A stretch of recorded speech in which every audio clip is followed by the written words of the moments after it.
या देवी सर्वभूतेषु भक्तिरूपेण संस्थिता नमस्तस्यै नमस्तस्यै नमस्तस्यै नमो नमः।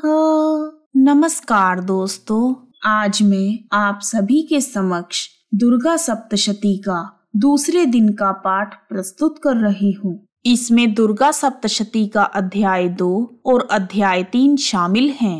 आइए शुरू करते हैं। जयकारा महामाई दा, बोल साचे दरबार की जय। जय माता दी। महर्षि मेधा बोले, अब मैं आपसे देवी दुर्गा के प्रभाव का वर्णन करता हूँ। प्राचीन काल में देवताओं और असुरों के बीच पूरे 100 वर्षों तक भीषण युद्ध हुआ था। उस समय असुरों का स्वामी महिषासुर था और देवराज इंद्र देवताओं के नायक थे। इस युद्ध में देवता पराजित हुए थे और महिषासुर ने स्वर्ग पर अपना आधिपत्य जमा लिया था। युद्ध के पश्चात हारे हुए देवता ब्रह्मा जी को साथ लेकर कैलाश पर्वत पर पहुँचे, जहाँ भगवान शंकर विराजमान थे। देवताओं ने अपनी हार का सारा वृतांत भगवान श्री हरि विष्णु जी और शिव शंकर को सुनाया। वह कहने लगे, हे प्रभु, महिषासुर सूर्य, इंद्र, अग्नि, वायु, चंद्रमा, यम, वरुण तथा अन्य सभी देवताओं के अधिकार छीनकर सबका अधिष्ठाता बन बैठा है। उसने सभी देवताओं को स्वर्ग से निकाल दिया है। हम सभी पृथ्वी पर घूम रहे हैं, अतः हम सब आपकी शरण में आए हैं। हमारी रक्षा कीजिए प्रभु। आप महिषासुर के वध का कोई उपाय सोचें। देवताओं की बातें सुनकर भगवान श्री विष्णु जी और शिव शंकर को दैत्यों पर बहुत क्रोध आया। उनकी भौहें तन गई और आंखें लाल हो गई। गुस्से में भरे हुए भगवान विष्णु के मुख से बड़ा भारी तेज निकला और उसी प्रकार का तेज भगवान शंकर, ब्रह्मा जी और इंद्र आदि सभी देवताओं के मुख से प्रकट हुआ। फिर वह सारा तेज मिल गया और तेज का एक पुंज बन गया। वह पुंज जाज्वल्यमान पर्वत के समान दिख रहा था। देवताओं ने देखा कि उस पर्वत की ज्वाला चारों ओर फैली हुई थी और देवताओं के शरीर से प्रकट हुआ तेज अतुलनीय था। एक जगह इकट्ठा होने पर वह तेज एक देवी के रूप में परिवर्तित हो गया और अपने प्रकाश से तीनों लोकों में व्याप्त हो गया। भगवान शंकर जी के तेज से देवी का मुख प्रकट हुआ। भगवान विष्णु जी के तेज से देवी की भुजाएं बनी। यमराज के तेज से सिर के बाल, चंद्रमा के तेज से दोनों स्तन और इंद्र के तेज से जंघा और पिंडली तथा पृथ्वी के तेज से नितंब भाग बना। ब्रह्मा के तेज से दोनों चरण और सूर्य के तेज से उंगलियां पैदा हुई और वसुओं के तेज से हाथों की उंगलियां एवं कुबेर के तेज से नासिका बनी। प्रजापति के तेज से देवी के दांत और अग्नि के तेज से नेत्र बने। संध्या के तेज से उनकी भौहें और वायु के तेज से उनके कान प्रकट हुए। इस प्रकार देवी का प्रादुर्भाव हुआ। महिषासुर से पराजित देवता देवी को देखकर अत्यंत प्रसन्न हुए। भगवान शंकर जी ने अपने त्रिशूल में से एक त्रिशूल निकालकर देवी को दे दिया और भगवान विष्णु जी ने चक्र में से एक चक्र निकालकर देवी को दिया। वरुण देव ने देवी को शंख भेंट किया। अग्नि ने शक्ति दी। वायु ने धनुष और बाण दिए। सहस्त्र नेत्रों वाले श्री देवराज इंद्र ने उन्हें अपने वज्र से उत्पन्न करके वज्र दिया और ऐरावत हाथी का एक घंटा उतारकर देवी को भेंट किया। यमराज ने उन्हें कालदंड में से एक दंड दिया। वरुण ने पाश दिया। प्रजापति ने स्फटिक की माला दी और ब्रह्मा जी ने कमंडल दिया। सूर्य ने देवी के समस्त रोमों में अपनी किरणों का तेज भर दिया। काल ने उन्हें चमकती हुई ढाल और तलवार दी तथा उज्जवल हार दिया और दिव्य वस्त्र भेंट किए और इनके साथ ही उन्होंने दिव्य चूड़ामणि दी। 2 कुंडल, कंकण, उज्जवल अर्धचंद्र, बाहों के लिए बाजूबंद, चरणों के लिए नुपुर, गले के लिए सुंदर हंसली और उंगलियों के लिए रत्नों की बनी हुई अंगूठियां दी। विश्वकर्मा ने देवी को फरसा दिया और उसके साथ ही कई प्रकार के अस्त्र और अभेद्य कवच दिए और इसके अतिरिक्त कभी ना मुरझाने वाले सुंदर कमलों की मालाएं भेंट की। समुद्र ने सुंदर कमल का फूल भेंट किया। हिमालय ने सवारी के लिए सिंह और तरह तरह के रत्न देवी को भेंट किए। यक्षराज कुबेर ने मधु से भरा हुआ पात्र और शेष नाग ने उन्हें बहुमूल्य मणियों से विभूषित छत्र दिया। इसी तरह अन्य सभी देवताओं ने आभूषण और अस्त्र शस्त्र देकर देवी का सम्मान किया। इसके पश्चात देवी ने उच्च स्वर से गर्जना की। देवी के इस भयंकर नाद से आकाश गूंज उठा। देवी का वह उच्च स्वर से किया हुआ सिंहनाद समा न सका और उससे बड़ी जोर की प्रतिध्वनि हुई, जिससे समस्त विश्व में हलचल मच गई और समुद्र कांप उठे। पृथ्वी डोलने लगी और पर्वत हिलने लगे। देवताओं ने उस समय प्रसन्न होकर सिंहवाहिनी जगतमयी देवी से कहा, हे देवी, तुम्हारी जय जयकार हो।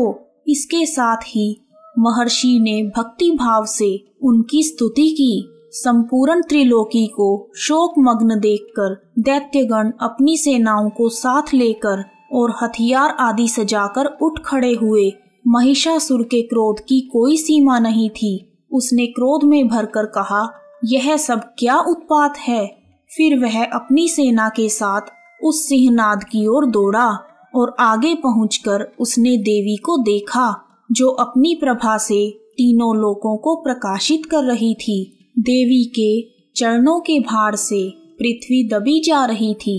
माथे के मुकुट से आकाश में एक रेखा बन रही थी और उनके धनुष के टंकोर से सब लोग क्षुब्ध हो रहे थे। देवी अपनी सहस्त्र भुजाओं को संपूर्ण दिशाओं में फैलाकर खड़ी हुई थी। इसके पश्चात उनका दैत्यों के साथ युद्ध छिड़ गया और कई प्रकार के अस्त्र शस्त्रों से सब दिशाएं उद्भाषित होने लगी। महिषासुर का सेनापति चिक्षुर एक महान असुर था। वह आगे बढ़कर देवी के साथ युद्ध करने लगा और दूसरे दैत्यों की चतुर्गणी सेना को साथ लेकर चामर भी लड़ने लगा और 60,000 महारथियों को साथ लेकर उदग्र नाम का महादैत्य आकर युद्ध करने लगा और महाहनु नाम का असुर 1 करोड़ महारथियों को साथ लेकर असिलोमा नाम का असुर 5 करोड़ सैनिकों को साथ लेकर युद्ध करने लगा। वाशकल नामक असुर 60 लाख असुरों के साथ युद्ध में आ डटा। विडाल नाम का असुर 1 करोड़ हाथियों सहित लड़ने को तैयार हुआ। इन सब के अतिरिक्त और भी हजारों असुर हाथी और घोड़े साथ लेकर लड़ने लगे। इन सब के पश्चात महिषासुर करोड़ों रथों, हाथियों और घोड़ों सहित वहां आकर देवी के साथ लड़ने लगा। सभी असुर तोमर, भिंडीपाल, शक्ति, मूसल, खड़ग, फरसों, पट्टियों के साथ रणभूमि में देवी के साथ युद्ध करने लगे। कई प्रकार की शक्तियां देवी पर फेंकने लगे और इसके पश्चात सबके सब दैत्य अपनी अपनी तलवारें हाथों में लेकर देवी की ओर लपके और उन्हें मारने का प्रयास करने लगे। मगर देवी ने क्रोध में भरकर खेल ही खेल में उन सब के अस्त्रों और शस्त्रों को काट दिया। इसके पश्चात देवताओं ने देवी की स्तुति आरंभ कर दी और वह प्रसन्न होकर असुरों के शरीरों पर अस्त्र शस्त्रों की वर्षा करने लगी। देवी का वाहन भी क्रोध में भरकर दैत्य सेना पर विचरने लगा, जैसे कि वन में दावानल फैल रहा हो। युद्ध करती हुई देवी ने क्रोध में भरकर जितने श्वास छोड़े वह तुरंत ही सैकड़ों हजारों गणों के रूप में परिवर्तित हो गए। वह सभी गण विभिन्न प्रकार के अस्त्रों और शस्त्रों के साथ दैत्यों से युद्ध करने लगे। देवी की शक्ति से बढ़े हुए गण दैत्यों का नाश करते हुए ढोल, शंख व मृदंग आदि बजा रहे थे। उसके बाद देवी ने त्रिशूल, गदा, शक्ति, खड्ग आदि से सहस्त्रों असुरों को मार डाला। कितनों को तो घंटे की भयंकर आवाज से ही यमलोक पहुंचा दिया। कितने ही असुरों को देवी ने पाश में बांधकर पृथ्वी पर घसीटा और कितनों को तलवार से टुकड़े टुकड़े कर दिया। इस प्रकार देवताओं को पीड़ा देने वाले दैत्य कट कट कर मरने लगे। कितनों की बाहें अलग हो गई, कितनों की ग्रीवाएं कट गई और कितनों के सिर कट कर दूर भूमि पर लुढ़क गए। और कितने ही दैत्यों के सिर व पैर कट जाने पर भी वह भूमि से उठ खड़े हुए और शस्त्र हाथ में लेकर देवी से लड़ने लगे। और कई दैत्य भूमि में बाजों की ध्वनि के साथ नाच रहे थे। दैत्य रह रहकर ठहरो ठहरो कहते हुए देवी को युद्ध के लिए ललकार रहे थे। जहाँ पर यह घोर संग्राम हुआ था वहाँ की भूमि रथ, हाथी, घोड़े और असुरों की लाशों से भर गई थी और सेना के बीच रक्तपात होने के कारण वहाँ रुधिर की नदियां बह रही थी। और इस तरह देवी ने असुरों की विशाल सेना को क्षण भर में ही नष्ट भ्रष्ट कर दिया। जैसे तृणकाष्ठ के बड़े से समूह को अग्नि नष्ट कर देती है, देवी का सिंह भी गर्दन के बालों को हिलाता हुआ और बड़ा सा मुंह खोलता हुआ असुरों के शरीरों से मानो उनके प्राणों को खोज रहा था। देवी के गणों ने जब दैत्यों के साथ युद्ध किया तो देवताओं ने प्रसन्न होकर आकाश मार्ग से देवी पर पुष्प वर्षा की। इस प्रकार दुर्गा सप्तशती का अध्याय 2 पूर्ण हुआ। आइए अब शुरू करते हैं दुर्गा सप्तशती का तीसरा अध्याय। महर्षि मेधा ने कहा, महिषासुर की सेना नष्ट होती हुई देखकर सेनापति चिक्षुर क्रोध में भरकर देवी के साथ युद्ध करने के लिए आगे बढ़ा। वह देवी पर इस प्रकार बाणों की वर्षा करने लगा मानो सुमेरु पर्वत पानी की धार बरसा रहा हो। देवी ने अपने बाणों से उसके बाणों को काट डाला तथा उसके घोड़े और सारथी को मार दिया। साथ ही उसके धनुष और उसकी अत्यंत ऊंची ध्वजा को काटकर नीचे गिरा दिया। उसका धनुष कट जाने के बाद उसके शरीर के अंगों को भी अपने बाणों से बींध दिया। धनुष, घोड़ों और सारथी के नष्ट हो जाने पर वह असुर ढाल और तलवार लेकर देवी की तरफ लपका। उसने अपनी तीक्ष्ण धार वाली तलवार से देवी के सिंह के मस्तक पर प्रहार किया और बड़े वेग से देवी की बाईं भुजा पर वार किया। किंतु देवी की बाईं भुजा को छूते ही उस दैत्य की तलवार टूटकर टुकड़े टुकड़े हो गई। तब चिक्षुर ने क्रोध में भरकर शूल हाथ में लिया और उसे भद्रकाली देवी की ओर फेंक दिया। देवी की ओर आता हुआ वह शूल आकाश से गिरते हुए सूर्य के समान प्रज्वलित हो गया। उस शूल को अपनी ओर आता हुआ देखकर देवी ने भी शूल छोड़ा और चिक्षुर के शूल के 100 टुकड़े कर दिए और साथ ही चिक्षुर के प्राण भी हर लिए। चिक्षुर के मरने पर देवताओं को दुख देने वाला चामर नाम का दैत्य हाथी पर सवार होकर देवी से लड़ने आया और उसने आते ही अपनी शक्ति से देवी पर प्रहार किया। किंतु देवी ने अपनी हुंकार से ही शक्ति को तोड़कर पृथ्वी पर फेंक दिया। शक्ति को टूटा हुआ देखकर दैत्य ने क्रोध से लाल होकर शूल को चलाया, किंतु देवी ने उसको भी काट दिया। इतने में देवी का सिंह उछलकर हाथी के मस्तक पर सवार हो गया और चामर के साथ बहुत ही तीव्र युद्ध करने लगा। फिर वह दोनों लड़ते हुए हाथी पर से पृथ्वी पर आ गिरे और दोनों बड़े क्रोध के साथ लड़ने लगे। फिर सिंह बड़े जोर से आकाश की ओर उछला और जब वह पृथ्वी की ओर आया तो उसने अपने पंजे से चामर का सिर धड़ से अलग कर दिया।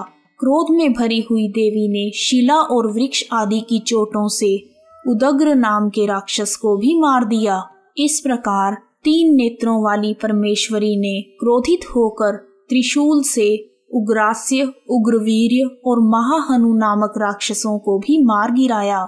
उसने अपनी तलवार से विडाल नाम के दैत्य का सिर काट दिया तथा अपने बाणों से दुर्धर और दुमुख नाम के राक्षसों को यमलोक में पहुंचा दिया। जब महिषासुर ने देखा कि देवी ने मेरी सेना को नष्ट भ्रष्ट कर दिया है तो वह भैंसे का रूप धारण करके देवी के गणों को दुखी करने लगा। वह मुख के प्रहार से, खुरों से, पूंछ से, सींगों से, दौड़ने के वेग से, चक्कर देकर और श्वास वायु के झोंकों से देवी के गणों को पृथ्वी पर गिराने लगा। इस प्रकार गणों की सेना को गिराकर महिषासुर देवी के सिंह को मारने के लिए दौड़ा। तब देवी को बहुत क्रोध आया।